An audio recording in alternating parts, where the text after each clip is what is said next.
I am.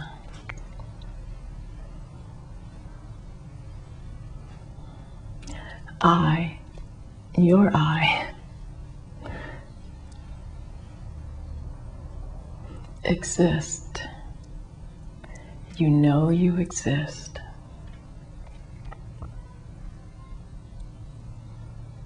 In fact, when you really fully, deeply consider it, that's the only thing you really know, for sure. Everything else seems to appear, seems to disappear. But your actual existence, your actual I, is always there.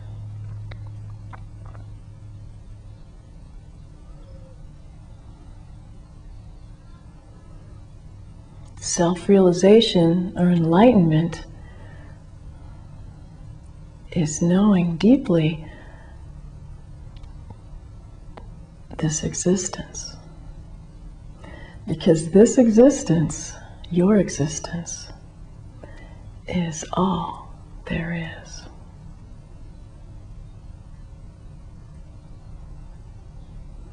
And this existence knows itself. When this existence knows itself as it is, without any qualities or identities attached to it, that is self-realization or realization, knowing what is real.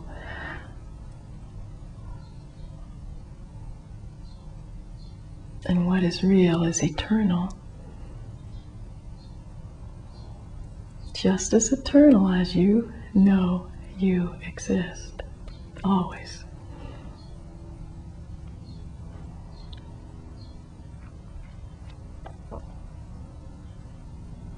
Now the am in I am could be considered the consciousness or the knowing of the existence.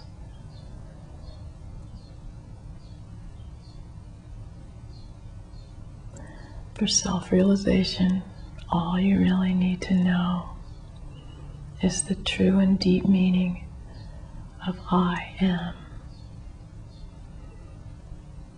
Many great spiritual traditions, in their most esoteric form, state the reality or the truth as I am, or I am that I am, or simply I. But this existence, when it knows itself, is utterly and inherently blissful, free, without any duality or suffering.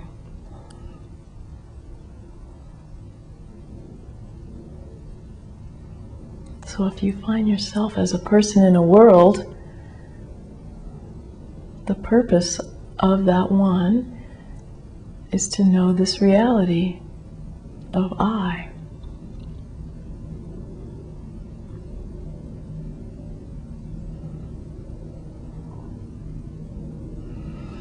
You hear me speak here a lot about subject and object.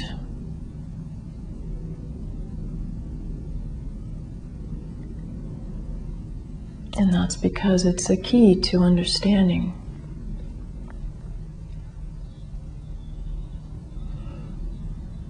In Advaita Vedanta,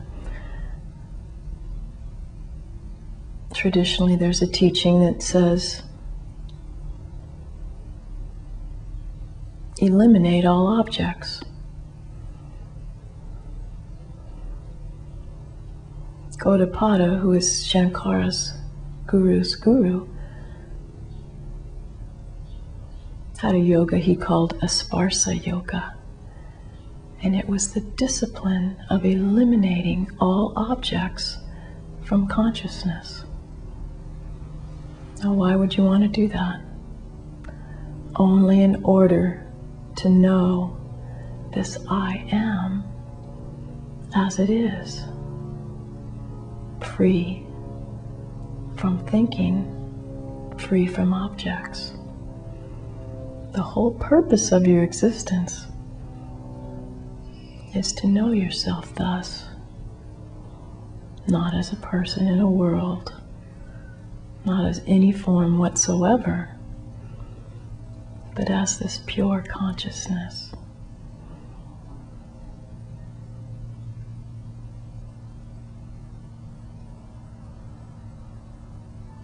This unadulterated existence.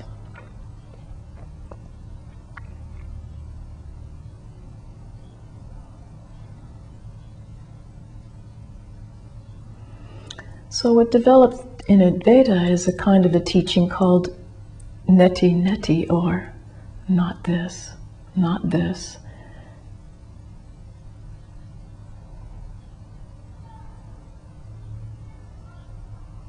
Which is when things arise in consciousness, you understand that that arising is not who you are. And thus it's a way to discern or discriminate that anything that arises within consciousness could not possibly be the consciousness itself.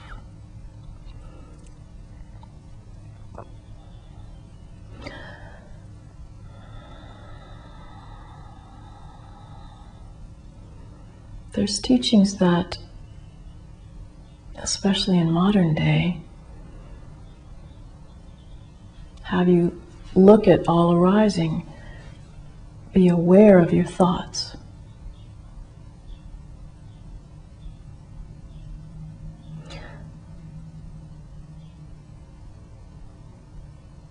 This is fine.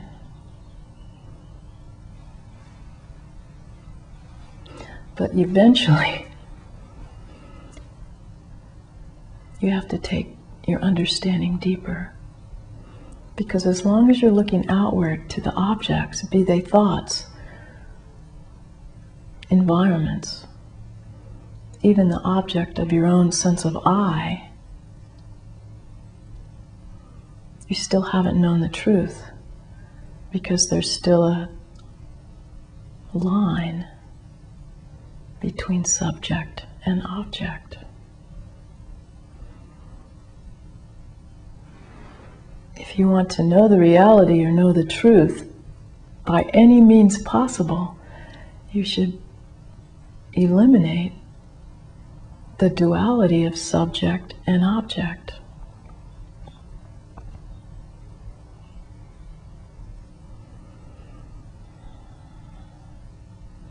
So one way might be to say, not this, not that thought. It's good to know that everything objective is not yourself. It's important, extremely important, to discern what is arising in your consciousness and what is the real consciousness. Who am I?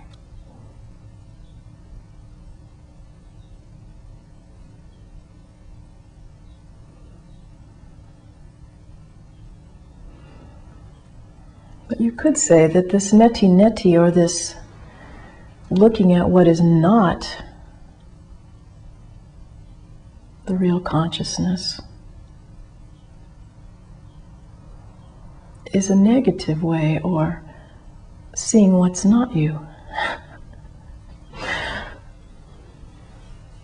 You don't want to be left with only seeing what's not you.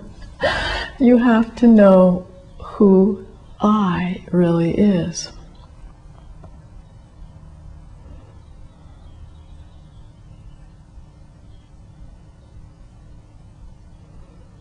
You could say, if you're going to say don't go east,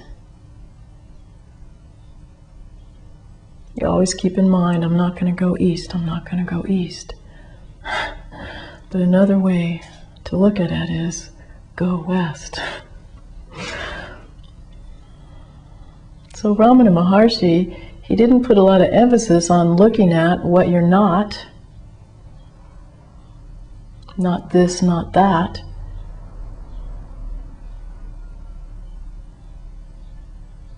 He put on a positive way, like go east,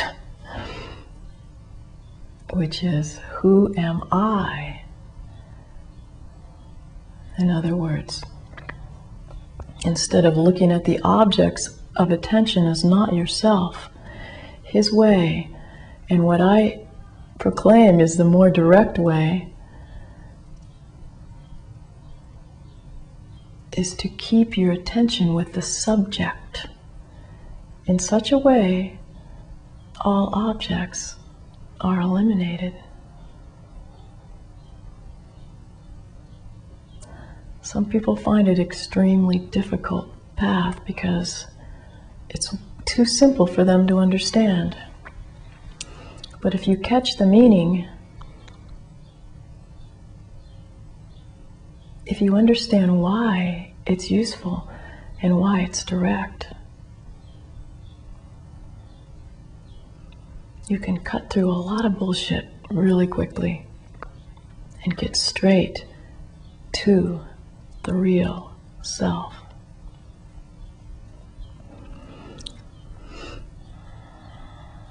So instead of putting your attention outward in any way, find out,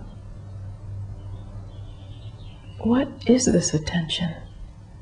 Whose attention is it? Instead of saying, not this.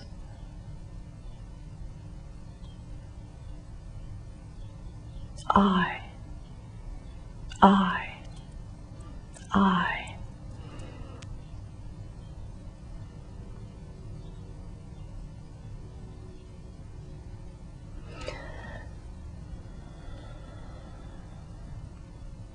It's important to understand subject and object.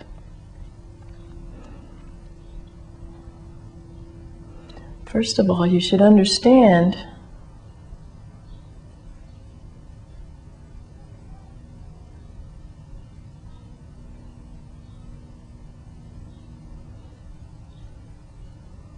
that everything you've ever experienced is experienced by you. Now that seems pretty grossly simple in some ways, and it is. That you could say, everyone could say that. No, but you're the one that sees that everyone. In other words, there are no other beings unless you say they are. All other beings come from you. Now you may think this is an incredibly egoic stance, but it's extremely logical and important for you to understand. Just like in a dream, all those dream characters are dependent on you, the dreamer. This world is exactly the same. Nothing arises here unless you're aware of it. You, this whole existence, all history, everything is only occurring because you are giving it a reality, or you are aware of it, or you, this I, is experiencing it.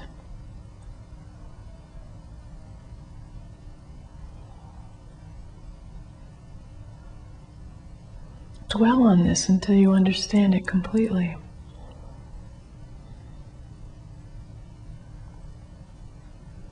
Everything objective depends on the subject. Now, one way to go about non-duality is to try to eliminate all object.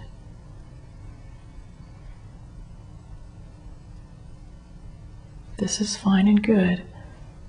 And when you've eliminated every last thing, there will only be the pure consciousness.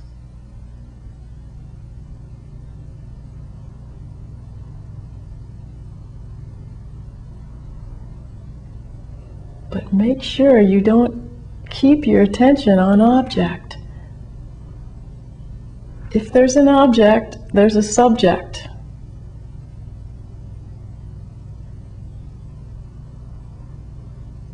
Who is that subject? Who is saying that all this is existing? Find this out for yourself.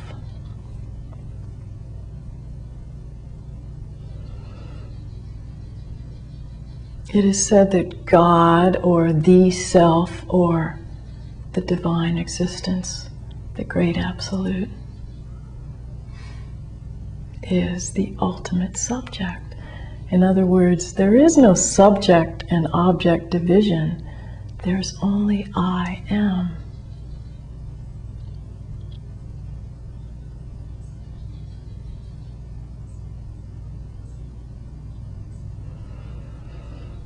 So a simple way to practice: keep attention with I. Always come back to the consciousness, I. Again, again, again. Because everything is dependent on that I.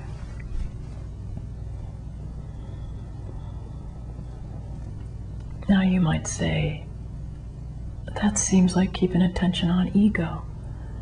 Okay.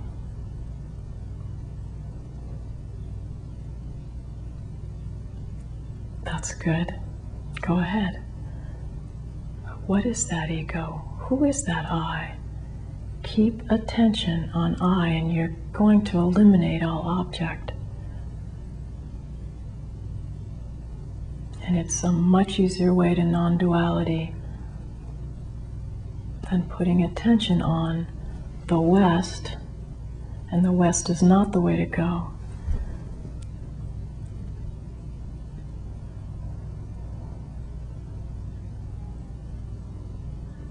Eventually you have to know the self. I am the consciousness of the existence itself.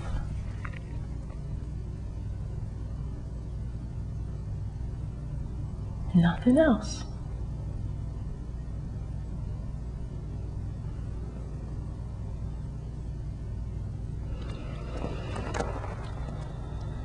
So how do you understand that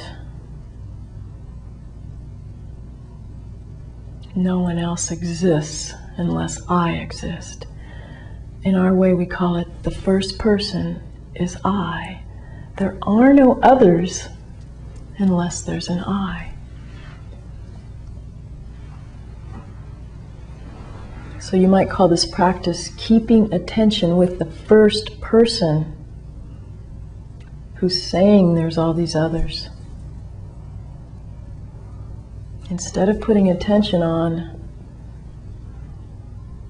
the others, meaning anything else in this apparent world, all objectification, keep attention with the first person, I. It's the direct way to self-realization.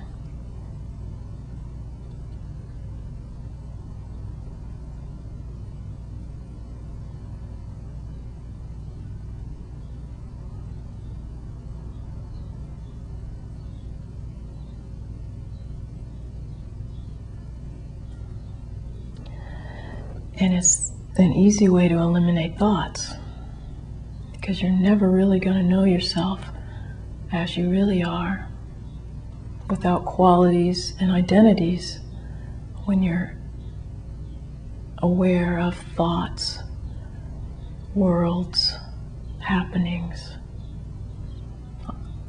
your own ego running around in a world.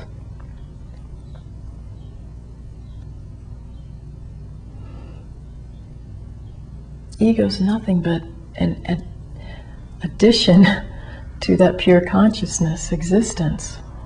It's like giving it a quality, giving it a name. And it's really important to find out what that is for you. What kind of identity are you giving yourself? What is the adjunct or the quality you are adding to this pure consciousness? Bifurcating it with an I, a limited ego I. But the direct door to that pure consciousness is actually to understand this limited ego I that you're making yourself into. So hold with I. You'll understand it deeper and deeper, and you'll eliminate that false sense of I and get to this real, pure subject, the ultimate subject.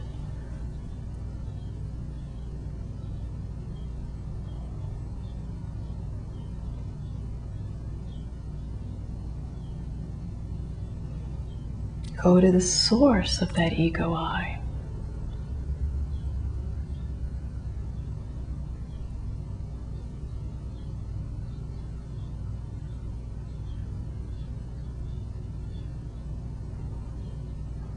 And that way you won't need to say neti neti, because there won't be any objects. Your attention will be right at the source and as the source.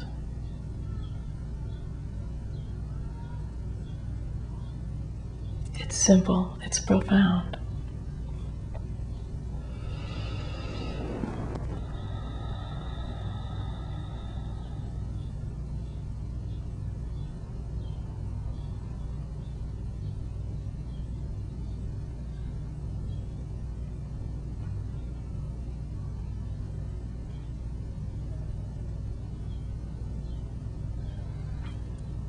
Keep attention with being. Your existence, not anything that arises from that existence. All arising is thought. And the first arising is the thought, I am somebody, I am something.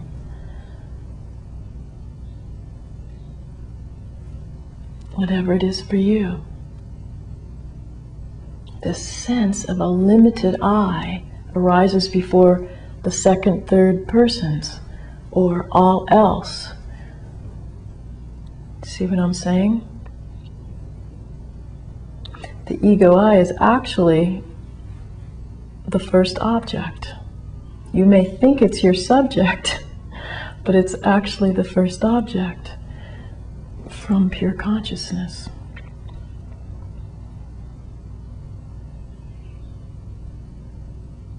So in deepest meditation,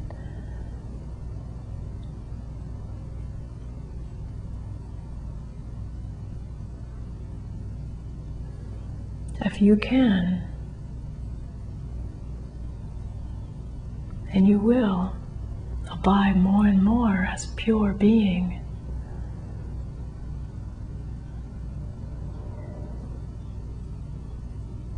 It's useful and extremely important to notice that first sense of an ego I arising or occurring from, so to speak, pure being. And why I say so to speak is it actually never does arise. There is no actual ego I. Nothing ever arises from pure consciousness. How could anything arise from the one? That would make two. But for purpose of practice, so that you can know the real existence and stop adding this ego I, notice it. Another thing to do, another question we ask in this way is, where am I? Whence am I? And the purpose of this is, when you're in a deep, deep state of meditation, if something arises out of it, like a limited I sense, where and when does it arise? You see how subtle this is? It's extremely subtle, but if you get onto it, you will see that that ego, I, is but an object to pure consciousness. How could it be real?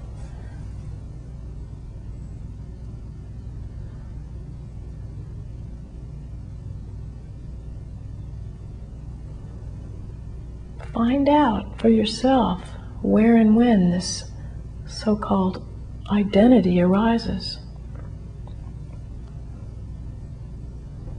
If you can catch it, as it were, it's going to make all the difference. Because if you catch it, you know it's not you.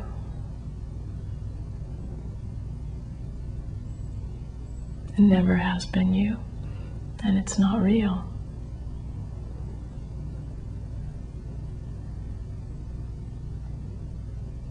You, the real you,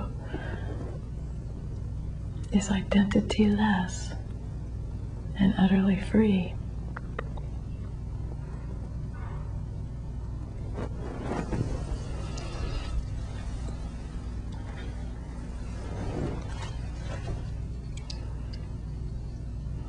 So one place you might begin to try to catch this ego I arising is when you wake up in the morning, or the apparent human form appears to wake up in the morning.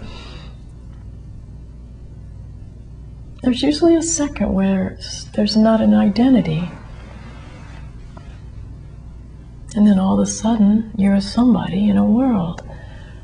Catch that moment before you have an identity. Try to decipher for yourself when and where you take on this sense of separate existence.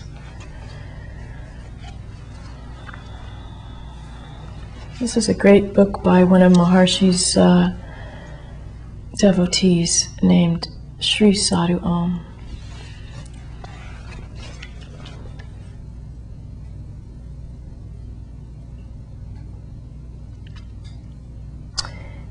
He says, when the attention is focused deeper and deeper within towards the feeling I am, and when the ego thereby shrinks more and more into nothingness, our power of attention becomes subtler than the subtlest atom, and thereby grows sharper and brighter.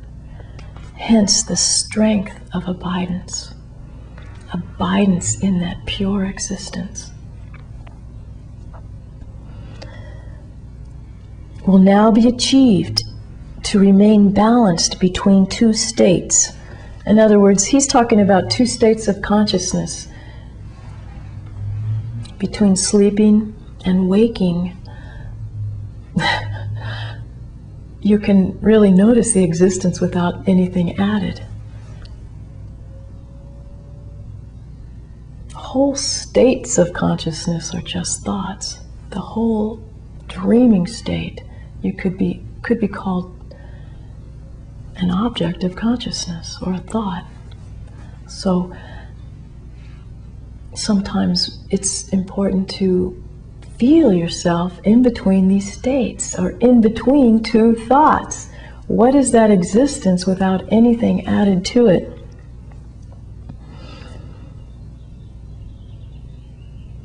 So he says, remain balanced between two states, that is, in a state after the end of sleep and before waking up.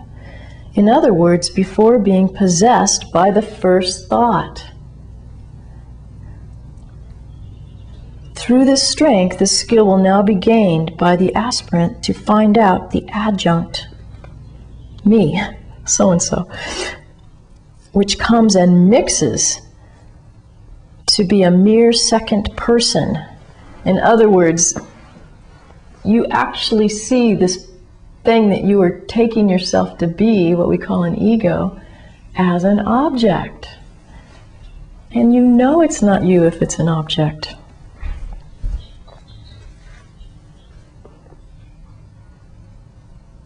That is, although it was hitherto been appearing as if it were the first person, it will now be clearly seen to be his mere shadow, non-self, the primal sheath, a thing alien to him.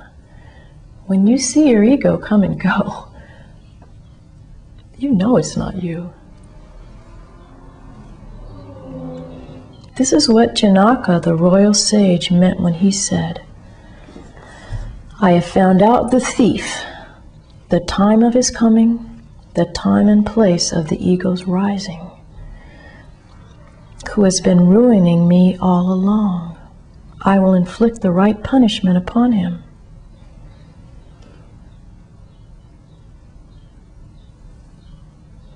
And that's just another way of saying, once you see the ego as non-existent, you don't ever need to take it up as yourself again. It's just an error. It's like understanding there is no snake in the rope.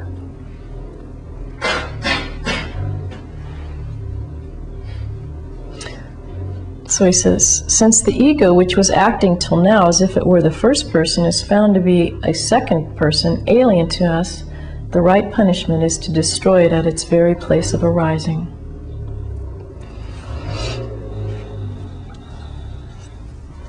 And how do you destroy it?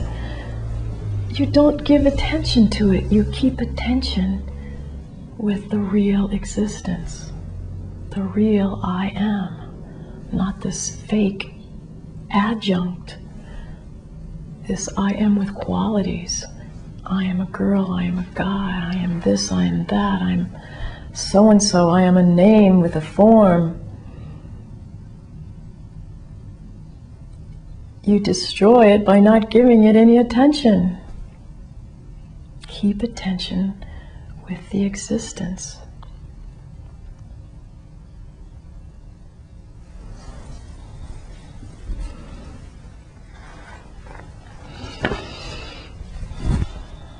And here's from Ramana Maharshi. You must distinguish between the I, pure in itself, and the I thought.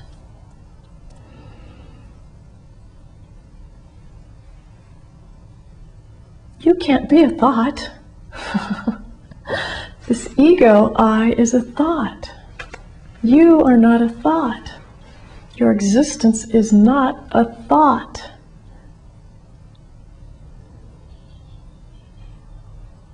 So you know this in existence, but you know it directly, not using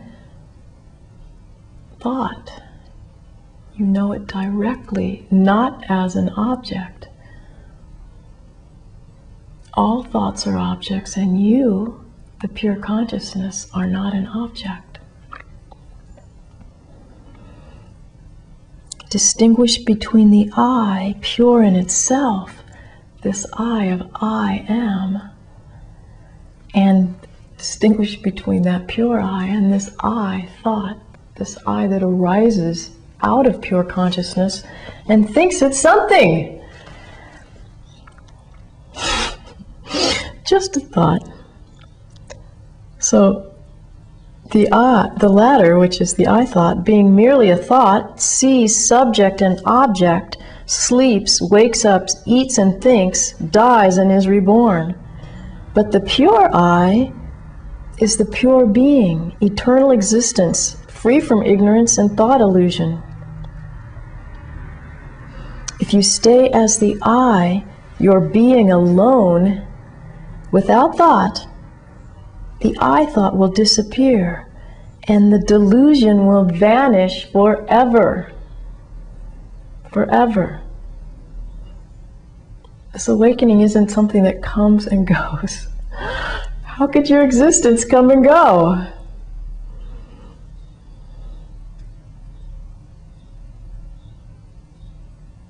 Just like in a cinema show, You can see pictures only in a very dim light or in darkness. When you have the dim light of your ego eye, you're going to see objects, okay?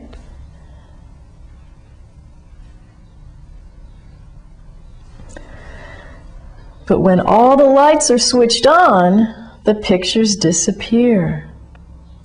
The objects disappear, and there's only this ultimate subject.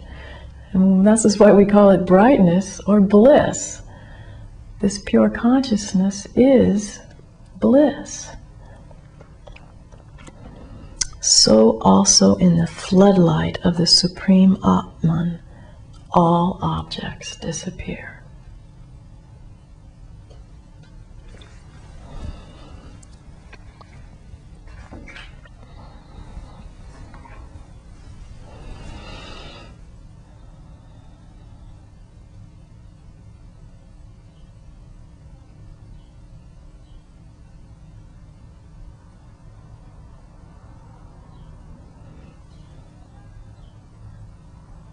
And they disappear in the manner of never having been there.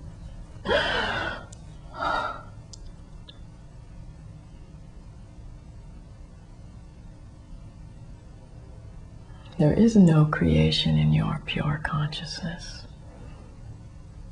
Nothing's ever been created out of it. Nothing's ever been born from it. Nothing dies within it. I just is as it is.